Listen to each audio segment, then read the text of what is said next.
राधे राधे भक्तों, जय श्री कृष्णा, जय श्री बांके बिहारी लाल की जय।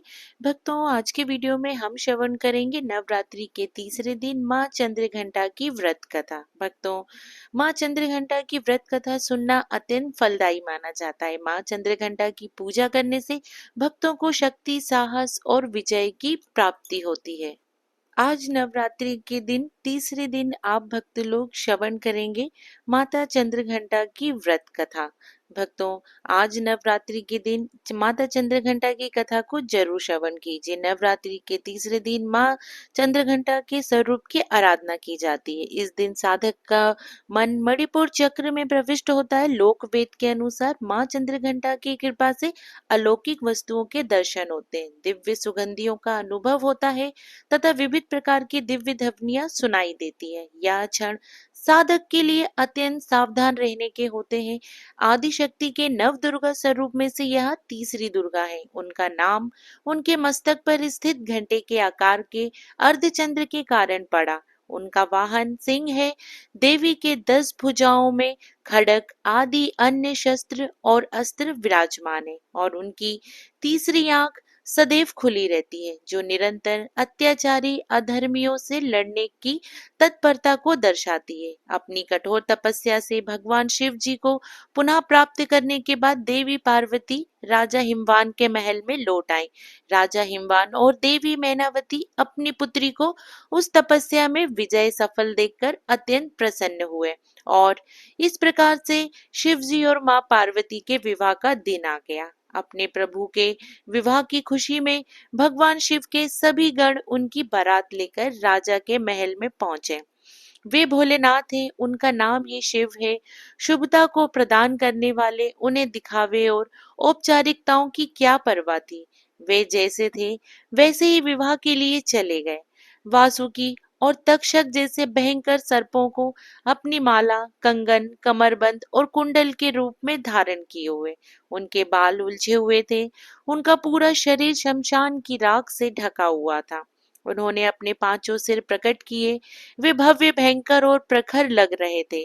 वे एक बैल पे सवार होकर आए थे, जबकि अन्य लोग विवाह की बारात में भव्य घोड़ों पर सवार होते थे। पार्वती जी की माँ मैना देवी को अपने दामाद, जिसके लिए उनकी पुत्री ने इतनी कठोर तपस्या की थी, का बेसब्री से इंतजार कर रही थी। भगवान शिव के प्रकट होने पर वे स्तब्ध और व्याकुल हो गईं। उनका रूप न केवल अरुचिकर था, बल्कि वे अत्यंत अनियंत्रित और विचित्र रूपों से घिरे हुए थे। भूत प्रेत बम बम भोले के नारे लगाते हुए हवा को चीर रहे थे। भूत प्रेत, साधु संत और भारी बारात थी। गण इतने उत्साहित थे कि मर्यादा का कोई ठिकाना नहीं था। उनका आनंद स्पष्ट था और मैना देवी इस तथ्य को पचा नहीं पा रही थी कि उनकी राजसी कोमल बेटी अब ऐसे लोगों के बीच रहेगी तथा उसका पति भी ऐसे ही आतंकित स्वभाव वाले व्यक्ति के साथ रहेगा।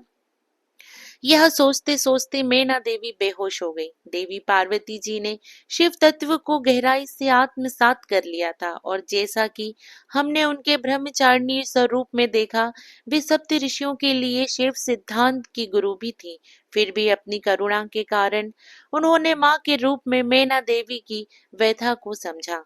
भोलेनाथ को शांत रहने और विवाह के लिए एक मनोहर रूप प्रस्तुत करने हेतु देवी पार्वती ने क्षण भर के लिए उनके प्रखर रूप से मेल खाते हुए एक भयंकर रूप धारण किया, जिसमें उनकी 10 हाथों में विभिन्न अस्त्र शस्त्र थे।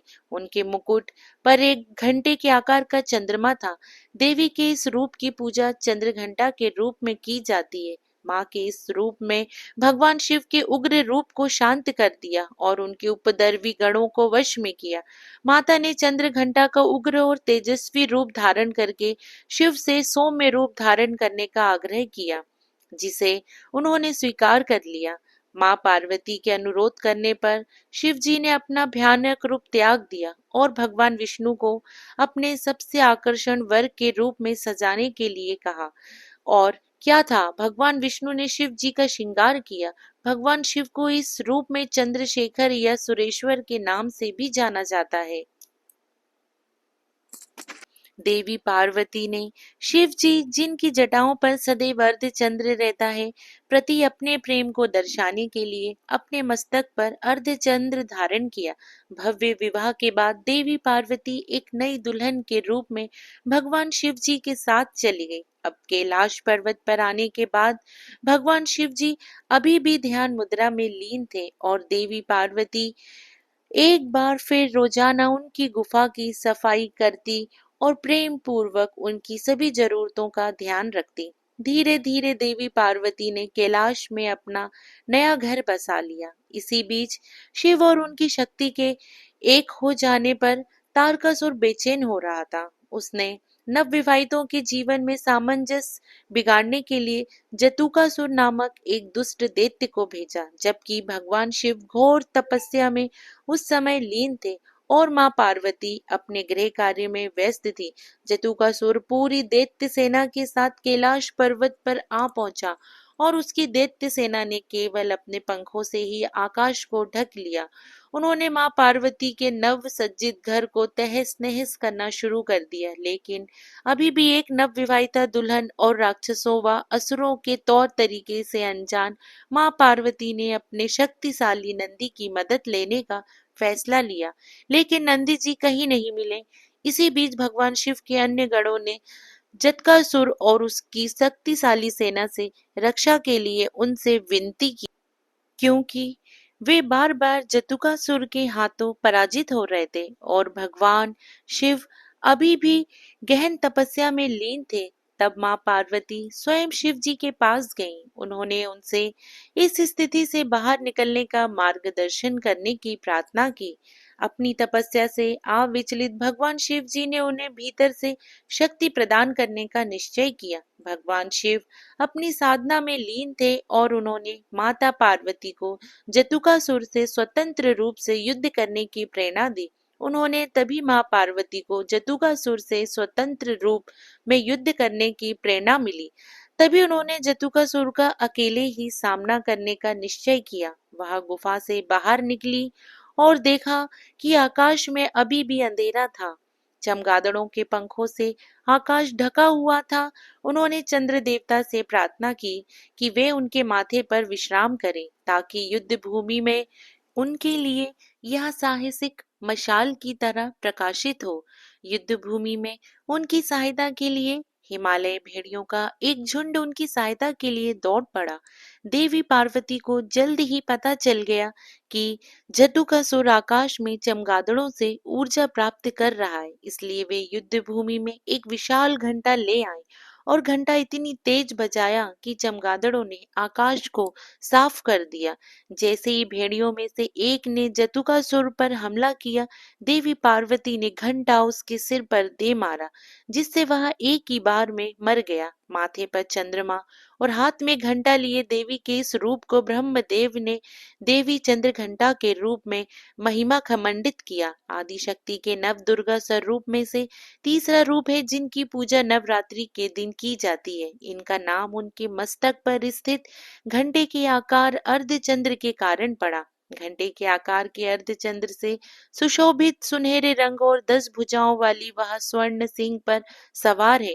उनके 8 कोमल हाथों में त्रिशूल, गदा, बाण, धनुष, तलवार, कमल, घंटी, रुद्राक्ष की माला और कमंडल है, जबकि एक हाथ में अभय मुद्रा भय दूर करने वाली मुद्रा में है। उन्होंने नारंगी वस्त्र धारण किए हैं और वह सिंह या बाघ पर सवार है, जो वीरता और शक्ति का प्रतीक है। उनके माथे के बीचों बीच एक स्पष्ट तीसरी आंख और माथे पर अर्धचंद्र है।